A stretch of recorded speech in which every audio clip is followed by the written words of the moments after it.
11 years ago, Russell Henley was averaging 63% fairways hit and 64% greens hit. In 2025, he's averaging almost 70% fairways hit and 70% greens hit. But what changed? Today, I'm going to diagnose his old swing and his new swing. We're going to look at what I believe he changed to help him reach that coveted 70%. And he's off to a great 2025 through 5 events. He's made all the cuts, 2 top 10s, 2 top 25s, and this week he's probably going to finish in another top 10. So sit back and watch the video because we're going to look at the things that he changed, and it might not be what you think. And real quick, if you do like this, hit that like, share, subscribe, and if you know anybody that is interested in this type of stuff, send them our way. We're gonna play a real quick game of Find Tony. 3, 2, can you see me? Yes, I'm over here. What's up? Happy Sunday. Just remember, we have no red light live tonight. We didn't get any submissions, so if you do have submissions, make sure you send them to me. I know we're going into spring and summer, and I know we're going to be playing more golf, but you want to still make sure your swing's up there. It's free. It'll help you out. So let's start this out with our usual cronies. And just like that, we use some magical editing tools. We have Barney Purple, lower plane, upper plane line, Ivan Red for the back brace line, Mellow Yellow for that spine angle, and we still don't have a green name, and I'm leaving it up to you guys to give me a green name. I'm in favor of Ninja Turtle Green, but we don't want to be ageism out here. Let's get somebody else to name something. Let me know in the comments down below what you would like green to be called, and it's got to speak to us. So let's get the obvious out the way. We know that the one on the right side is taken more closed, and the one on the left side is taken more open in terms of the camera angle, so we know we've got that to deal with. However, what we are going to look at is not going to be as impacted by that camera angle, and again, we don't know what club he's hitting, so we're not going to get too technical with the setup other than the centering. So it's going to be hard to talk about the centering and the arm hang and the distance without knowing what club this is. So what we're going to be looking for is how the arms are moving compared to the body, and do we look at the shoulder tilt? We're going to look at similarities and differences. So let's start off at that first takeaway, and as we get that club parallel to the ground, we do see a difference. Now remember, camera angle is going to change this slightly, but the key thing we need to look for is that club face relationship. So that club face relationship on the older move is slightly open.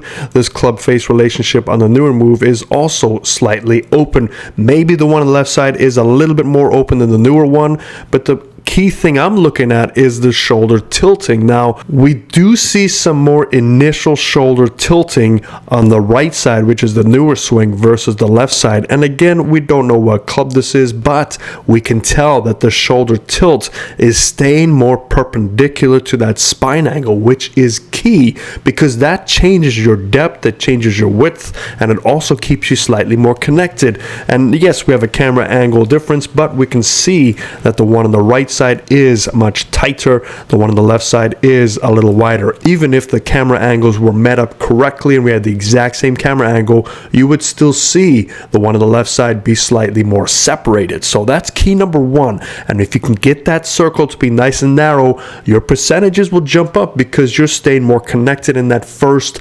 trimester of the golf swing pregnancy. That is horrible, but that might be a good bumper sticker on my 1.618 website I'm developing. So let's mosey on back a little further in the golf swing, and we can see as a result of being a little bit more connected, that club shaft is working differently. More importantly is it's getting a little bit steeper right away. So with that steepness, again, he is staying more connected. He's reached that center of his plane line quicker, so there's no rerouting that has to occur from this point to get to that secondary plane line, of which he gets that secondary plane line slightly differently now than he did before. So we're going to take a look at this, and this is momentum based, right? So keep that in mind. From this point of view too, we can see that the hands are more in front of the chest on the newer swing, so we're seeing them staying connected to that center slightly longer than the older swing, which is already veered off to his right side. Now, anytime it veers off to the right side too soon, that's going to change your depth, it's going to change your width, your rotation, because momentum's taking over, that club's moving back quicker, and there might be some issues specifically in the amateur's golf swing. When they feel that club get back there, they might stop turning, or they they might keep turning. Now that club is way behind him, and they have to find a way to get that club out in front. And this is an issue that he has worked through in the past decade, and we see the percentages jumping up. So let's take it back a little bit further. Now we notice that the centeredness line, that's basically the centeredness check. From the one on the left side is behind his centeredness. The one on the right side is ahead of his centeredness. So we do see the one on the right side have a higher secondary plane set than the one on the left side. So the one on the left side's technically better. However, momentum got him there differently, and it's changed his connection. And we still have that old fight, that old neurological system of that little bit of moving over, and that could have helped his older swing get steeper initially to connect him back to his center, where the newer one didn't need that, but you can still see it is still there. And this is something that most people have to deal with. If they started with a swing that is not so fundamentally sound, they are going to have these little tiny idiosyncrasies. Man, that's a big word, and I don't know if I want to try and spell it.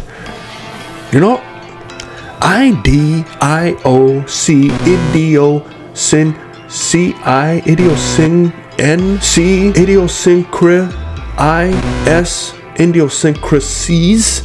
I don't know. We'll have to check it out. But when you are left with that long word, you are going to be fighting that for the rest of your career. So keep that in mind when you make your swing changes or working with the coach. They should understand that as well. And again, we do have this little camera angle issue that we're dealing with, but we can clearly see that one is slightly steeper than the other. So at this point, let's do a quick shoulder tilt check. And we're going to do this in Ivan Red. So let's find that shoulder, and we're going to have the first shoulder tilt is sitting at 34-ish.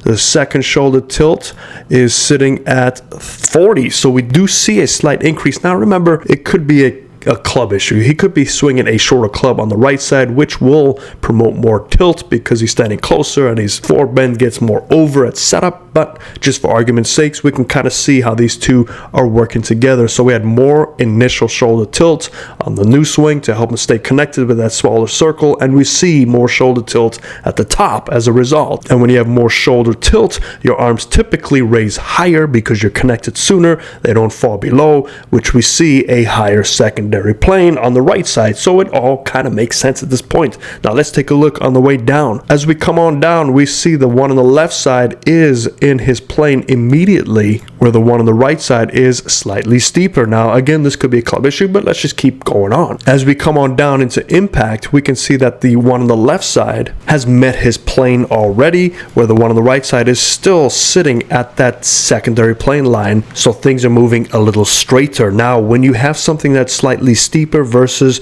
getting in your plane line sooner, what happens to your right shoulder? Well, let's clear up some of these lines so we can see that right shoulder.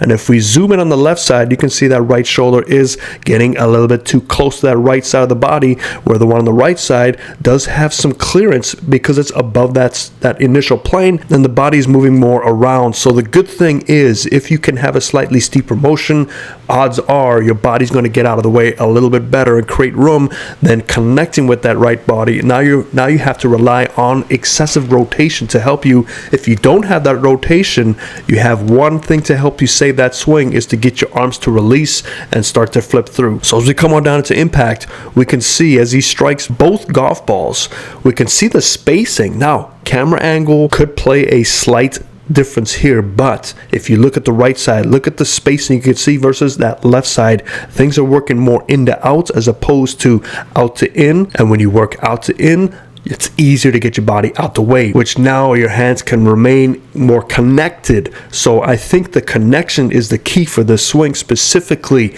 in that initial takeaway. And I had a conversation with somebody yesterday talking about momentum. So this is momentum control. Staying more connected can get you in better positions because you are controlling that momentum. If you let the club take over your momentum, it's going to be a little bit dicey. So as we strike that golf ball, specifically here, higher. We can see some things are changing. Now let's do a quick shoulder tilt test here, and let's take a look at the numbers. So we're at 60 on that left side, and on the right side we are at 52. So something has definitely changed. Remember, the top of the swing, the one on the right side had more tilt than the one on the left side. Now at impact, the one on the left side has more tilt than the one on the right side. So to me, this is a slight tilting change, as well as controlling that momentum in the first third of the swing will give you a motion where you don't have to tilt so much at impact to make this swing work. You could do a more universal tilt and turn together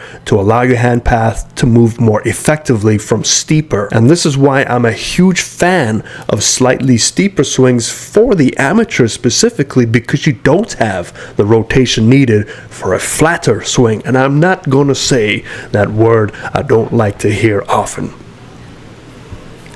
Shallow. And as we come on through, we do see that exit path slightly higher on the right side versus slightly lower on the left side, which could indicate that there's some hand manipulation down at impact to get the path to swing more down. Both swings slightly lose their posture, slightly go into the golf ball, not a big deal, and definitely you'll see less arm and hand motion past impact. As we finish this swing, we can start to, let's take out all these crazy lines.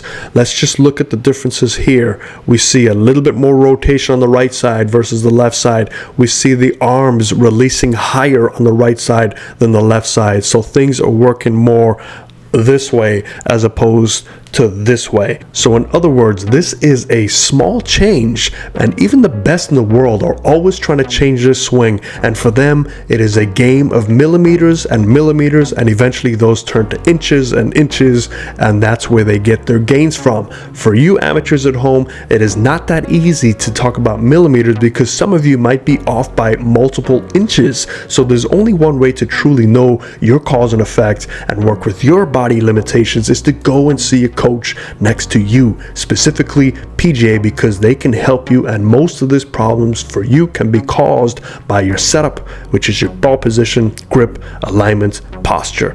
I hope that helps you. Let me know what you think in the comments down below.